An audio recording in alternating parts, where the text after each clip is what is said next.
All right, we're going to How the narrative changed. continue now with our post-race press conference for today and tonight, I should say. Ally 400, we've now been joined by our race winner, Chase Elliott, driver of the number 9 Napa Chevrolet for Hendrick Motorsports. Congratulations on the win, Chase. We appreciate you spending some time with us. We're going to roll straight into questions for Chase. If you have one, raise your hand. We'll work to get the microphone around, and we'll start with Larry Woody.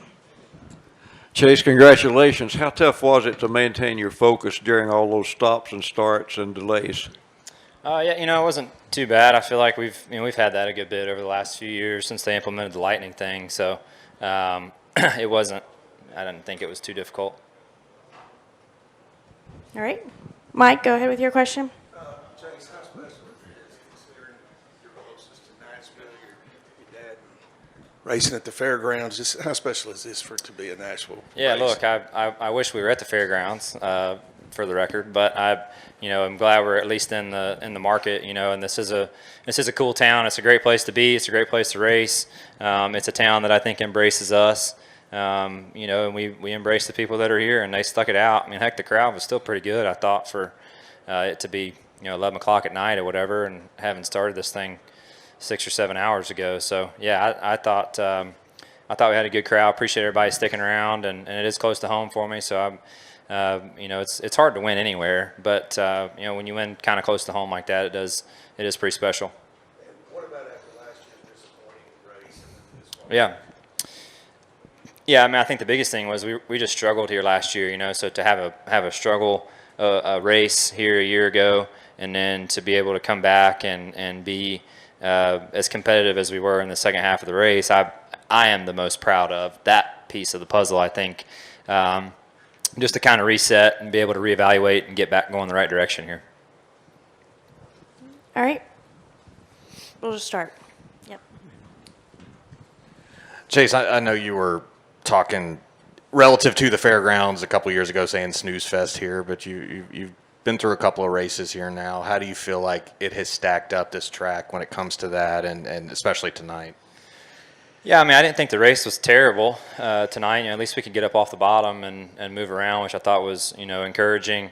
And I was even more surprised that we still moved up after the sun went down. I thought at that point it was going to be really one lane, and it really wasn't. You could still be in at least a couple different lanes, and it was way more racy than I thought it was, or I thought it would be. That still doesn't mean I prefer this over the fairgrounds and what that could be.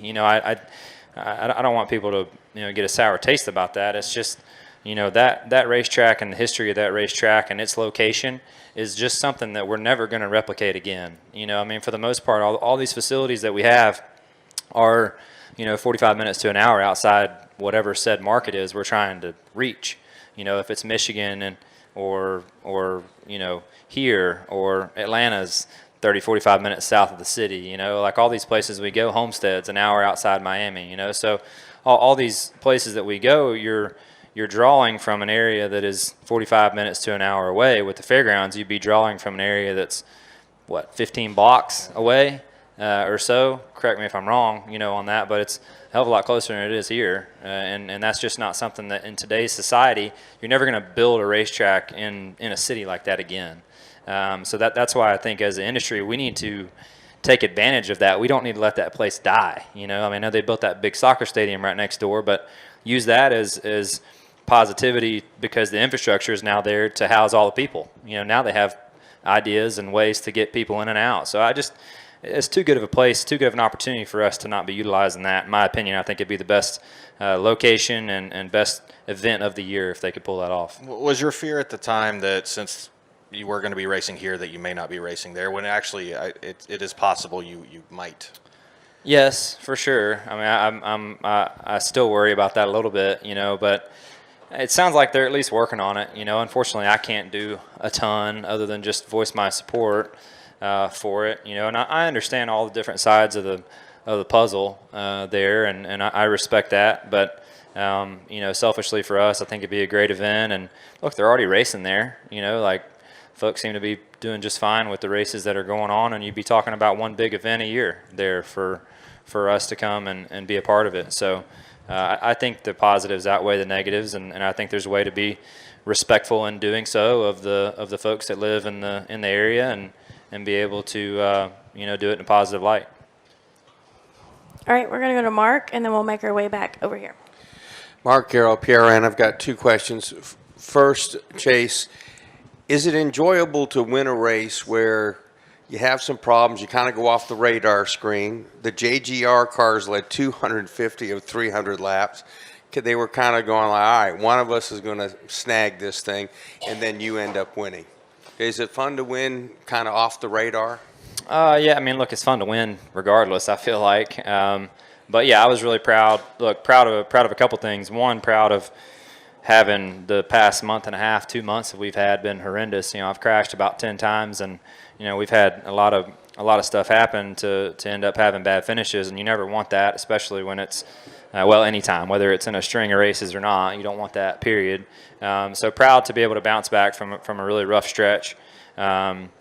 And then proud to have struggled as bad as we did, as bad as we were at the beginning of the race, to be able to adjust on it, take advantage of the opportunities we had to try to fix it, and then to hit on it, and to be able to execute after we hit on it to finish the event strong is not an easy thing to do. So, our team, I feel like they do a great job when everybody's pulling in the same direction and is executing and doing their jobs to the best of their ability. I feel like we're as good as anybody, and tonight I felt like they really showcased their talents, not just on pit road with our pit stops being really solid, but Alan and Tom making really good adjustments and just staying on top of everything. So it was a good team win. Speaking of which, as far as the points, you got stage points. You obviously get a big chunk for winning. You're now plus 30 over Chastain, 31 over Blaney, 47 over Kyle. How do you look at that gap with 9 races to go?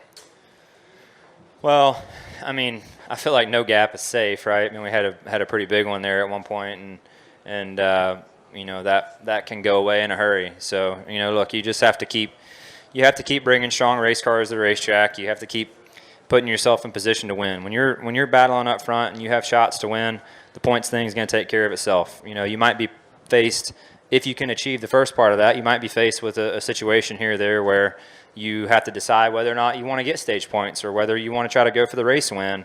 And those things are, that's just part of the world we live in now with stages, but more so on road courses, I guess, than anything. But the best way to look at it is just try to be fighting for wins, and if we're doing that, I think the points thing will be, it'll kind of take care of itself. All right, Nate, go ahead. Nate Ryan, NBC Sports. Chase, the restart where you picked up like 5 positions in like a half a lap or whatever, I asked Alan about that, and he said that was the point at which he felt like, all right, we've got the car to win this race. We've got to win this race. Your perspective on that, and did you feel like when you made that move, like that was when you knew you had the car to win? I felt, honestly I felt like our balance was good, at least when we had our penalty and we went to the back. And I was able to run some different lanes that I had not had the ability to run prior to that. And when that ability showed up for me, I thought, okay, now I think we're in the ballpark. And then as the race went on, the restart thing, you put anybody in the right situation and you can look like a hero, right? I don't think there's anything special I did. You can take a car that isn't balanced as well as what ours was tonight and have the right lane choice and the right guys get bottled up at the right time, and you pass 3 or 4 of them, So I don't necessarily think that was the turning point for me. I feel like it was more just a balance thing and feeling like we had got it really close. And then from there, just trying to execute and have good restarts up front and have good pit stops.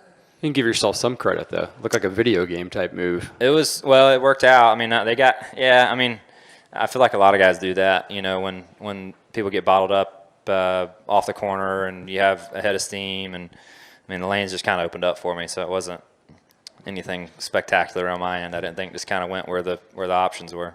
And following up on the points thing, beyond just having the lead in the point standings, you're also now tied for playoff points lead with Byron and Chastain with 13 playoff points. So you feel like you're positioned pretty well with all this talk about guys are going to fall out in the first round who we're not expecting. It seems like you're getting a little bit of a cushion. Well, you want more than that, for sure. I mean, I don't think any cushion is safe in the playoff thing unless you have 7 or 6 or 7 wins, like some guys have over the last couple of years. At that point, then you're probably feeling much better about it, But I don't think 2 and just a couple stage wins is gonna give you the confidence to make dumb decisions, in the beginning of the playoffs. So look, I think everybody's vulnerable when the playoffs start, especially as the rounds progress. I mean, we have seen guys with those big cushions not make the last round. So I don't think anything's guaranteed. You certainly want to hedge your bet in that direction as much as you can. And every win helps that. Every stage win helps that. So that's something I want to achieve. We've never really put ourselves in a position like that to where we have a big cushion and, we're able to kind of cruise through rounds. I feel like we've always had to scratch and claw for each round, which is fine, and I'm okay with that. But it would be nice to, rack up some wins and hedge your bet more so for a potential bad day or something out of your hands. All right, Steven, go ahead. Steven Toronto, CBS Sports. Chase, now that we've had 2 races in Nashville, where exactly does this race rank among the competitors in terms of races that are coveted and that drivers want to win? Obviously, Nashville doesn't really have the recent history in NASCAR since there was a long gap between the 1980s and last year. So it's not necessarily like the Southern 500, the 600 in Charlotte, what have you, but it's pretty quickly become a destination race. There's a lot of hype around it. Obviously, the market's big, kind of like Las Vegas is almost, and obviously everyone also wants the Gibson guitar when you win this race. So where exactly does it rank? Yeah, I mean, I think it just depends on what your personal thoughts are on the city or whatever, but I've enjoyed coming to Nashville. It's been one of my favorite towns for a number of years, and have raced at the fairgrounds and had some special memories over there. So, yeah, it's special to me because of that, but I don't really know where it ranks amongst everyone. For me, every win is important and special to me because they're really hard to get. I don't take any of them for granted, so they're all big, in my opinion. They're too hard to win, to not appreciate them, in a pretty high regard. Thank you. All right, go ahead. Jared Haas with FrontStretch.com. Before the 2022 season, you had 0 wins on concrete. Now you won at Dover and Nashville. What, with the next-gen setup and concrete tracks, have you kind of found that you found this recent success on concrete tracks? To be honest with you, I don't know that it has anything to do with the next-gen thing. I feel like we've had good runs in the past at Bristol and Dover, and not necessarily here, but, at least at Bristol and Dover, to where we've had shots at winning and, haven't. But, look, you get the right day, the right circumstance, and the right car balance, and everything goes your way, you can, I feel like our team can have a shot. Unfortunately, today was that way for us, and we were able to get it done. Thank you. Yep. All right, any additional questions? All right, we're going to go to follow-ups. We'll grab one from Jenna and then follow-ups for Dustin and Nate, and we'll wrap there. All right, Jenna, go ahead. Back off, Nate. Chase, how much say, thought, anything do you have in staying out or pitting on that last caution? I mean, I let Alan do his thing. He lets me do my thing, so I'm gonna let him do his. And just have confidence in that. It doesn't do me any good to not. When I start questioning his decisions, I feel like is when we start going down a road that is not favorable for success. So he's had a lot of respect for me and let me do my job and let me approach things a pretty unique way and kind of be me. So I've always respected him in return and let him do his thing and just had confidence in whatever that decision is. And when you walked in, he was answering a question about how, one, he keeps the team motivated and the driver motivated during those long weather delays. He said because the car had been so off at the start that the team was no problem, but that he did need to have a talk with you.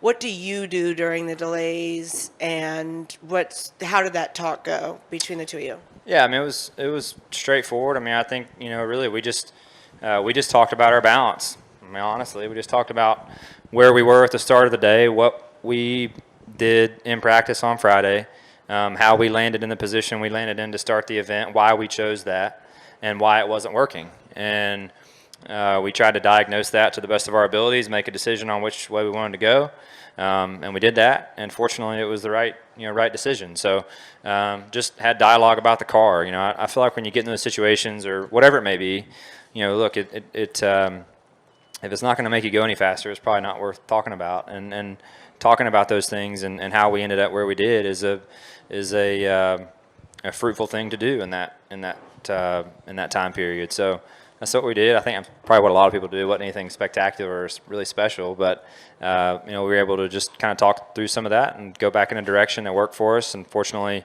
the condition changing and our adjustments ended up in a really good spot. No, I felt okay. I at the beginning of the race, no. I mean, I felt like we were really, really off. And then after we had our penalty, like I was, or I'm sorry, yeah, whatever it was, yes, yeah, our extended stay on pit road. How about that? Whatever. We started in the back. So after we started in the back, and I was able to run some different lanes that I hadn't been able to do throughout the day. At that point, I felt like, okay, we have something to work with again. Our car is driving like I remember it driving on Friday, and from there we just kind of went to work and tried to execute the event the best we could. Yep. All right, now that Jenna's got the non-penalty confirmed. Sorry. No, it's all right. No, I'm fine with it. So after the race, Chase. Same difference, right? We started in the back. Yeah, it's miscue, whatever. Kurt Busch was really beating himself up about the last restart. He said he kind of went soft. He wished he had thrown some fenders. Were you expecting a little bit more? Did it surprise you that he didn't kind of mix it up, or could he have even mixed it up in that position? I mean, I feel like you're always going to look back and, want to do something a little different. But, I feel like Kurt and I race each other with a lot of respect. And obviously we're going for the win. We're going to be aggressive. I thought he was. We went off into turn one and we're both sliding, up the track. And then at that point I got positioned on him off of two. And then from there, I was just trying to manage my lanes, and if he was going to go in a lane that I thought might be really advantageous to him, I probably would have shut it off, on him anyway. But no, I thought, we raced each other with respect, raced hard, and when that on those restarts, when that one guy gets free, it's going to be very difficult for that second place guy to time up a run without a mistake or something on a short run like that to the end. So, I thought he did a good job, and it was respectful. And from my end, I don't really know what else you can ask for there. All right, Dustin, go ahead. Dustin Long, NBC Sports. Chase, with about 40 to go on that restart with the 18, you were on the inside. He chose the outside. He had the lane choice, and you were able to get by him. What were you able to do, or can you take me through that, and what worked for you at that point to be able to take the lead and take control of the race at that point? Yeah, the 18 did it to the 19, a restart prior to that. So I felt like the opportunity was there to do it. If the circumstances go your way, unfortunately they did. So, once we got the lead there, it was just trying to control my gap to him, run my race, manage my tires the best I could, and not lose the lead. And then hope that a caution didn't come out. And I hate that it did, but it did, and fortunately it worked out for us. So then, after that last caution, before the pit stops, were you already thinking of what you would be doing, and I'm assuming you would have taken the high side and had the 18 on the inside, or if he had stayed out, it would have been the two of you on the front row again. Yeah. Were you already thinking about how you would have played, or would you gone to the outside for the restart? Yeah, I was thinking the outside. I felt like there was a difference in used tires versus fresh tires. I got the lead from him on fresh tires. He got the lead from Martin on fresh tires too. So that was the reasoning and why I did what I did. So how surprised were you to see those cars pit behind you then? I wasn't. You know, typically they're going to do the exact opposite of what you're doing. You know, I feel like, you know, everybody gave Alan a lot of crap for the 600 a few years ago or whatever, but like those people behind you are going to do the exact opposite of what you do. I don't know why that doesn't get through everyone's head, especially at a racetrack that has some tire wear. So you're in a very vulnerable position at that point. And two, like if the caution had come out 2 or 3 more times, we probably wouldn't have won because those guys would have kept cycling themselves forward. So say you get a caution twice and before you get the white flag, and next thing you know, you're sitting with a guy right behind you with 4 fresh tires with 1 lap on them, you know. So then at that point, you're wishing you pitted. So those situations are just impossible to get right, you know, and you knowing how the outcome is going to go is absolutely it's unachievable. So you try to make the best decision you can make and hope the cards go your way. Last thing is, how comfortable are you feeling with this car? Certainly we've seen, you know, nobody's really been able to be consistently strong too many weeks. Obviously you had 5 straight top 10s at one point, which is the longest streak of the season. What's your comfort level with this car and trying to build a consistency, and how is that, you know, how are you dealing with it when it's different as opposed to maybe past years where you maybe had a higher comfort level? Yeah, I mean, I think the difference is that the line to get it right is more thin than I think it has been in the past. So just finding comfort in living in a tighter tolerance is difficult to do. And even though some days you might be comfortable, it's still really easy to step outside that. I mean, look at Charlotte. I felt like I was, you know, not being very aggressive, and next thing you know, I made a mistake and hit the wall, and our day's over. You know, I mean, it wasn't like at that point in time you're trying to do anything crazy in a 600-mile race, or at least I didn't think I was. And you can get yourself in a lot of trouble in a hurry in these things. So just trying to figure out where you can live and live there comfortably, and how to ratchet up your performance at the right time, if that is, you know, something inside your car that you can pull out of it. And if it's not, taking what's there for you and not driving over your head, because like I say, this thing is pretty unforgiving in a lot of ways. Yep. All right. Well, Chase, congratulations again on that victory. We really appreciate you spending some time with us, and best of luck next week in Road America. Thank you. Y'all have a good night.